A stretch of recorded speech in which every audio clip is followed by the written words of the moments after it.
Física avançada. Física nuclear. A descoberta da radioatividade.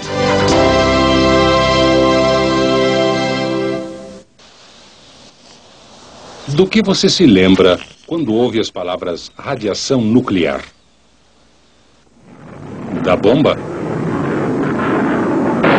Ou de nuvens em forma de cogumelo?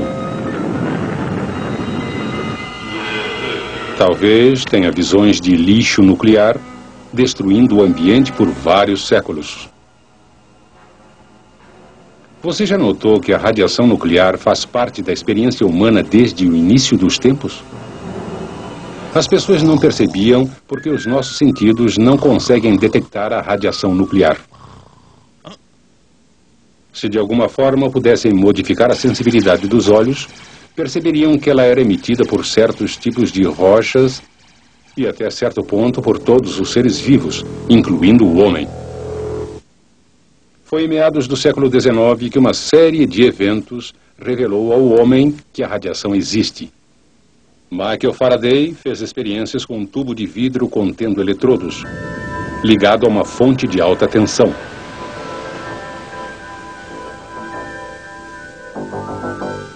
Quando o ar foi retirado do tubo, apareceram raias de luz entre os dois eletrodos. Outros cientistas verificaram que quanto mais ar era retirado do tubo, mais se alterava o padrão.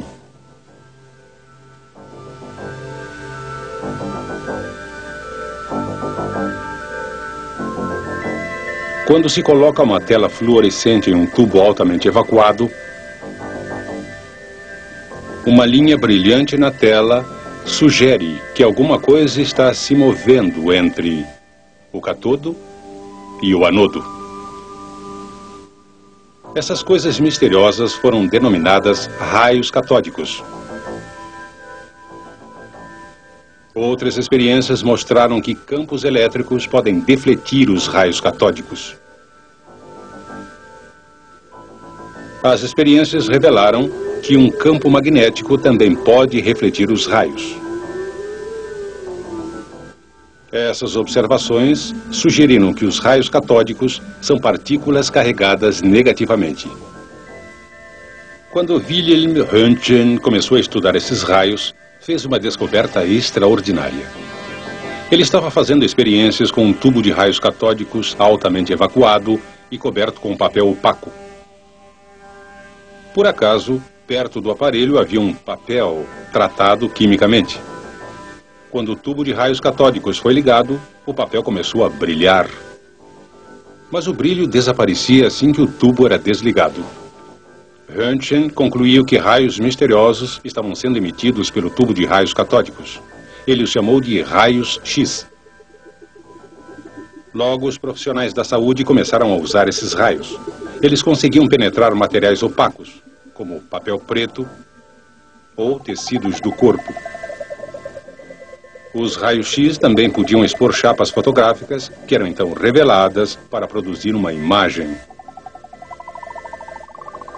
Raios-x não são semelhantes a raios catódicos. Um campo elétrico não os deflete, nem um campo magnético. Isso sugere que os raios-x não são partículas carregadas. Apesar de serem diferentes, os raios-x e os raios catódicos têm algo em comum. Ambos são uma forma da ainda inexplicada e misteriosa radiação nuclear. Foi Henri Becquerel, ao expor os raios-x, quem descobriu a radiação nuclear. Quando colocadas sob a luz do Sol, algumas substâncias são fluorescentes e emitem luz visível. Talvez emitam raio-x, pensou Becquerel. Testando sua hipótese, usou chapas fotográficas cobertas com papel opaco para impedir que elas fossem expostas à luz do sol. Colocou um composto químico fluorescente no papel. Por causa do papel opaco, quando a chapa fotográfica foi revelada, não houve qualquer exposição à luz do sol. Assim, qualquer exposição na chapa seria prova de que os raios-x tinham penetrado o papel. Durante o mês inteiro, Becquerel não encontrou produto químico fluorescente que conseguisse expor a chapa fotográfica. Então testou sulfato de potássio uranila. Dessa vez, após seguir seu procedimento normal, Becquerel observou que a chapa fotográfica estava ligeiramente exposta. A radiação vinha mesmo do sulfato de potássio uranila? Ou de algum outro lugar? Colocou então um objeto entre a amostra e a chapa fotográfica.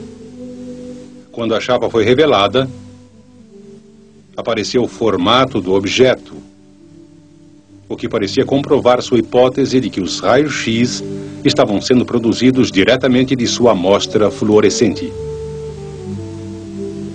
Mas, certa manhã, o céu ficou nublado, logo depois que ele preparou outra experiência com sulfato de potássio uranila. Becquerel então deixou a experiência de lado. Como o céu permaneceu encoberto durante vários dias, já impaciente, decidiu revelar as chapas a si mesmo.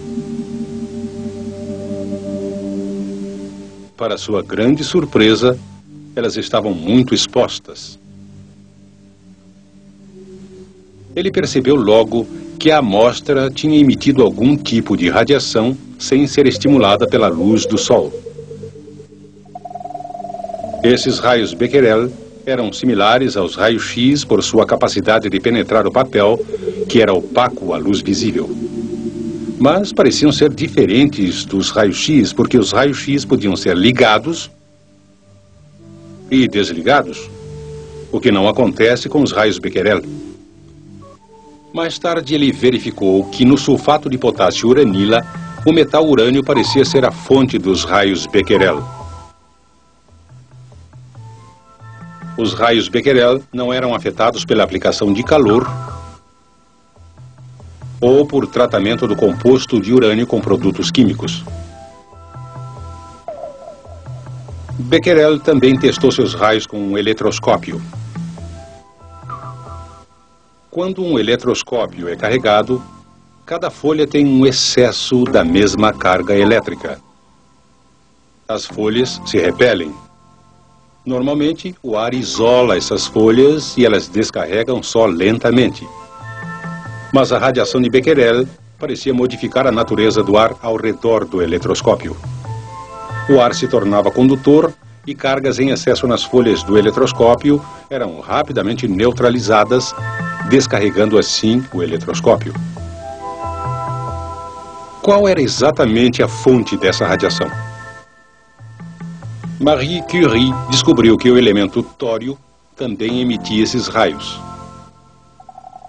Juntamente com seu marido Pierre, Marie começou com uma enorme pilha de minério de pechblenda e desenvolveu um processo laborioso para extrair quantidades muito pequenas de dois novos elementos que eram emissores potentes de raios Becquerel. Eles denominaram esses elementos polônio e rádio.